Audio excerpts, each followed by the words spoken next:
বাংলাদেশে স্লোগান উঠছে, বাংলা হবে আফগান, আমরা হব তালেবান।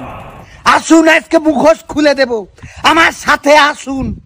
ভারতের শ্রেষ্ঠ কমেডিয়ান সাংবাদিক ময়ূক রঞ্জন 5 আগস্টের পর থেকে এ পর্যন্ত বাংলাদেশ এবং বাংলাদেশিদের নিয়ে বিভিন্ন ষড়যন্ত্রমূলক সংবাদ উপস্থাপন করেছেন রিপাবলিক বাংলা। কখনো বাংলাদেশকে আফগানিস্তান, সিরিয়া বলেছেন, বাঙালিদেরকে তালেবান বলে উপস্থাপন করেছে। তার দৈহিক বাচনভঙ্গি কমেডির মাধ্যমে বাঙালিদেরকে হাস্যরসের খোরাক জুগিয়েছেন বারবার।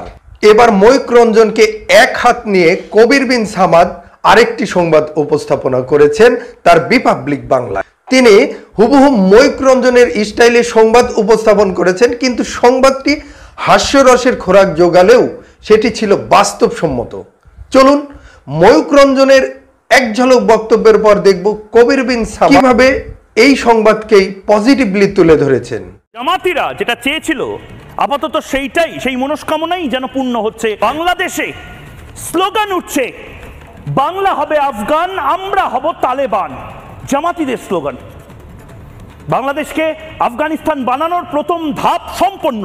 আবারও বলছি, এটা ছাত্র আন্দোলন নয়, এটা স্বাধীনতা আন্দোলন নয়, এটা বিপ্লব নয়। কলকাতার কিছু বুদ্ধিজীবী তারা হয়তো ও বাগো কি সুন্দর বিপ্লব হচ্ছে।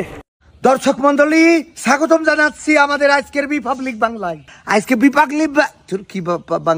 রিপাবলিক বাংলার মাধ্যমে সমস্ত মুখোশ উন্মোচন করে দিতে চাই। বাংলাদেশ কিন্তু একটা কি নাষ্ট বানিয়ে ফেলেছে সেটা আপনাদেরকে দেখাবো। সেটা দেখানোর জন্য ক্যামেরাম্যানকে বলবো, আপনি আমার সাথে আসুন। আসুন আজকে মুখোশ খুলে দেব, আমার সাথে আসুন। আসুন আমি দেখাচ্ছি কি হচ্ছে, আসুন। এই যে দেখেন, এখানে কি লেখা, ঐতিহাসিক তাফসিরুল কোরআন মাহফিল। এই তাফসিরুল কোরআন মাহফিল হওয়ার জন্য কি শেখ হাসিনাকে ভারতে পাঠানো হয়েছে? আমরা কি এই বাংলাদেশ চেয়েছি? আমরা অসাম্প্রদায়িক একটা বাংলাদেশ চাই, যেখানে তাফসিরুল কোরআন মাহফিলের সাথে পুজো হবে একসাথে। কিন্তু সেটা না হয়ে এখানে তারপরে দেখেন কে আসছে, আমিরে জামাত ইসলামী যশোর জেলা হাবিবুর রহমান মাওলানা।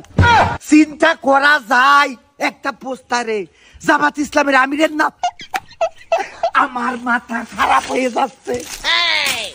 এখন কথা ছিড়া না। এরপরে দেখেন, ক্যামেরাম্যান আসুন মুখোশ উন্মোচন করে দিই। এই ছবিটা আপনি বড় করে দেখান, মুখোশ উন্মোচন করে দিই। কার ছবি? এনে লেখা কোরআনের পাখি আল্লামা সাইদির সুযোগ্য সন্তান আলহাজ শামীম সাইদি। যেই সাইদিকে আমরা 13টা বছর কারাগারে রেখেছি, তার ছেলে এখানে এই কথাটা না বললে হবে না। দর্শক দেখুন, আমরা যে অধিকার বলে চিল্লাচ্ছি, কিন্তু অধিকার কোথায় যে ঠেকেছে? এই গাছকে কি ভালোভাবে বেঁচে থাকার কোনো অধিকার নেই? এই গাছকে কি কোনো ভালোভাবে বেঁচে থাকার কোনো অধিকার নেই?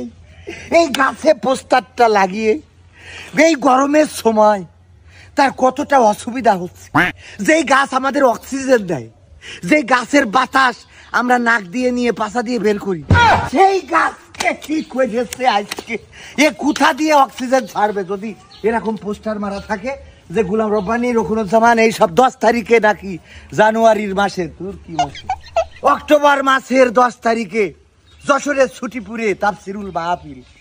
এটা কি চিন্তা করা যায়? আসুন আরেকটা দেখাই, আমার সাথে আসুন। মুখোশ আজকে উন্মোচন করা হবে।